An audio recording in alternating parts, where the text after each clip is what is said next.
Hey, what's going on, fellow treasure hunters? I have here an uncut sheet of $1 bills.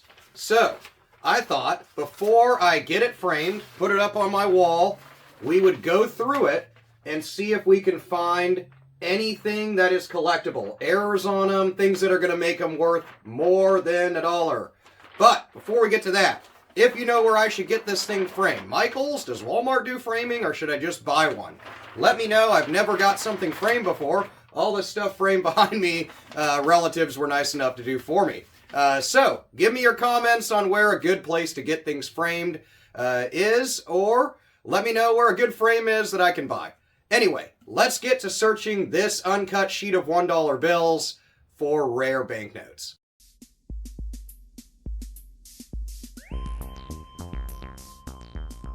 All right, so we got our 50 note $1 sheet. It's 2021 series. As you can see, the difference in this mainly between a 32 note sheet is the margins. They're much smaller than a 32 note sheet. The overall thing is 31.4 inches and 27 inches high. So it is 5 notes across the top of the sheet and 10 down. As you can see with the numbers, they actually go right to left. So it starts up in the right corner here. And you'll see the numbers are going to increase here on this digit.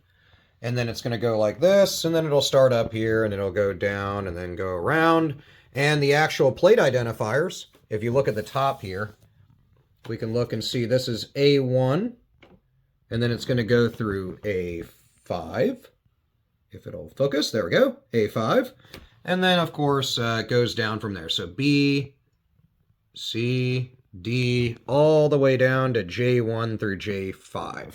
Now, these identifiers are the way that you would reference production numbers and determine if it is a true uncut sheet made by the BEP. You can also check these serial numbers. If anybody, you'll see on eBay online miscut notes, but you can verify if they are from an uncut sheet that somebody then took and cut all funky to try to rip you off. You can check by those plate identifiers and the serial numbers against BEP production numbers, which this one's out of DC. And that'll verify if it is a real error, miscut note or misaligned note, or if somebody's trying to play you and rip you off for your money. So anyway, let's get to looking at them. We're going to look for a bunch of stuff. So we'll look for, of course, fancy serial numbers. Now, with uncut sheets, you can pretty much determine pretty quickly. We have 50 sheets here, and then, of course, whoops, the number's going to start here, and then it'll end down here with our 49. So it'll include 00. We're going to look for collectible serial numbers, which you can determine pretty quickly if there are going to be those.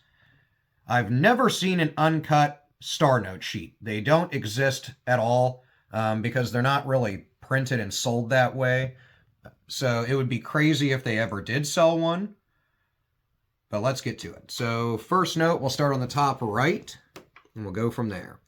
Now we know in the serial numbers, we might be able to find ourselves something that has a stuck digit or something of that relation.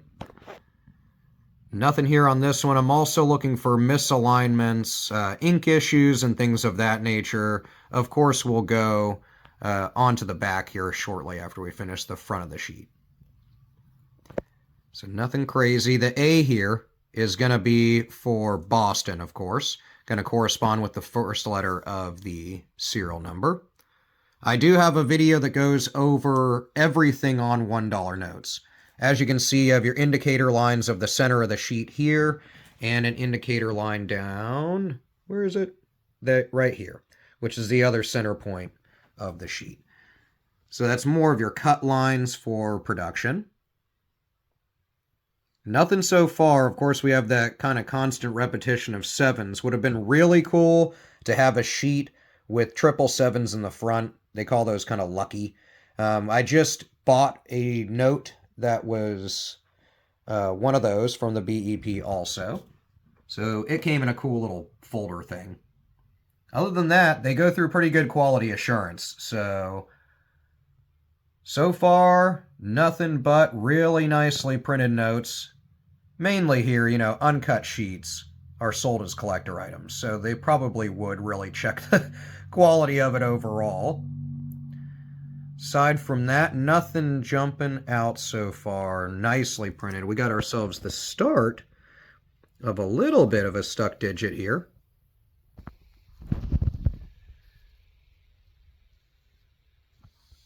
And then as you can see, it kind of levels out here, so maybe they made an adjustment or two on that 6.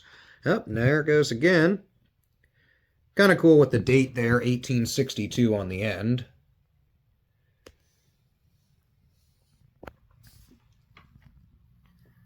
Nothing jumping out so far. I did see on a one of the bills at the end of this sheet, which we'll get to in a second on the front here.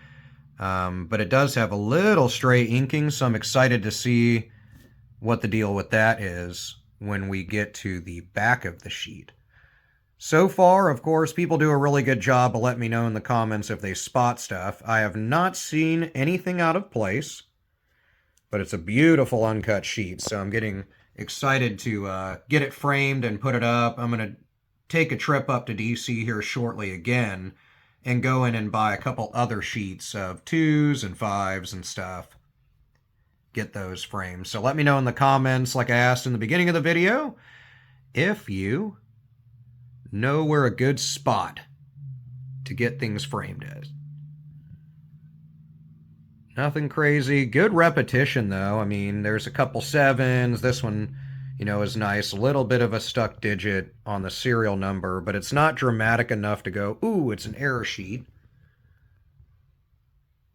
Getting there. Last 10 on the front of this sheet.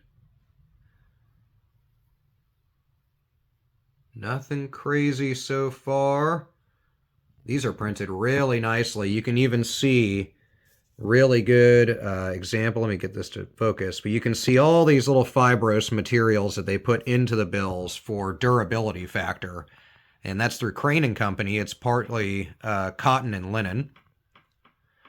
And then this one down here, I'll move my little rock that I had to pin it down. But you can see on the bottom note here, we got a little bit of kind of stray inking going on, so we'll see what the deal with that is when we flip the sheet. This is the only one I noticed it on. It's not here, right on the bottom, so I'm not sure what the deal with that is. Maybe we'll get lucky. Let's flip the sheet over and check the back. Nothing crazy so far other than a really cool uncut sheet. All right, so here we are on the back of the sheet here. Lots of pretty reverses of banknotes. Let's start up here, which would be the corresponding one we started with on the front. And then we'll get down actually to here, or I'm sorry, the bottom corner, which is that one we might have some ink issues. So anyway, start here. You can see a little bleed through like you would on any normal cut note from the front. So that's all just going to be excessive ink. These were printed really fresh, of course, since they already had designated these serial numbers as a collector item that would be an uncut sheet. So they go kind of through a little bit of extra QA to them. As you can see, kind of part of Washington's lapel bleeding through there. Nothing crazy so far, but while we're on the subject, keep an eye out around all your intricate detail points when you're going through your regular bills, because those, of course, are areas where ink smears, excessive ink, you know, when you see the bleed through of his lapel there, it's pretty common, as you can see on this sheet. But if you were to make out a lot of Washington through there, it's obscuring the word 1. There's bleeds that are messing up other parts of the design. Of course, those are going to be errors. You don't want to hold on to those.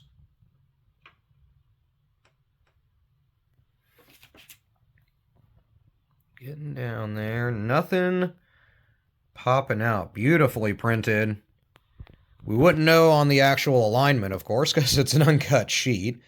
But really, really well printed. I almost want to just buy another one just to have both of them framed, you know, so I can have the front and the back. Because that's the only downside, of course. Once I frame it, you can't really look at it anymore on the obverse and reverse of it. So maybe I'll get another sheet when I have some extra cash.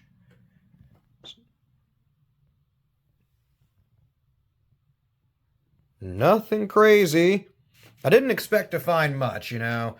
I saw the serial numbers right when I unrolled it, so I kind of started calculating in my head if I had any kind of neat one. Maybe I'll get more lucky on the smaller ones. I was going to buy some of those 4 and 5 note sheets of 2s and 5s and stuff.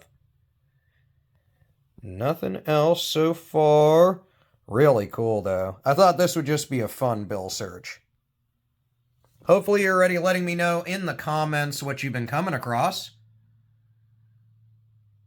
Like I said, I have a video that covers, it's like over an hour long, maybe longer. It covers all banknotes from the United States, their designs, and what to look for on them. Ooh, kind of some heavy press through the ink, but nothing crazy. I'm looking forward to getting down. We're 3 away, 2 away. And then this is our last note.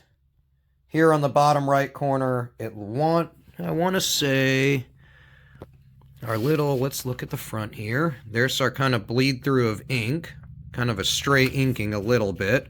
But when we look at the back of the note, I don't see anything.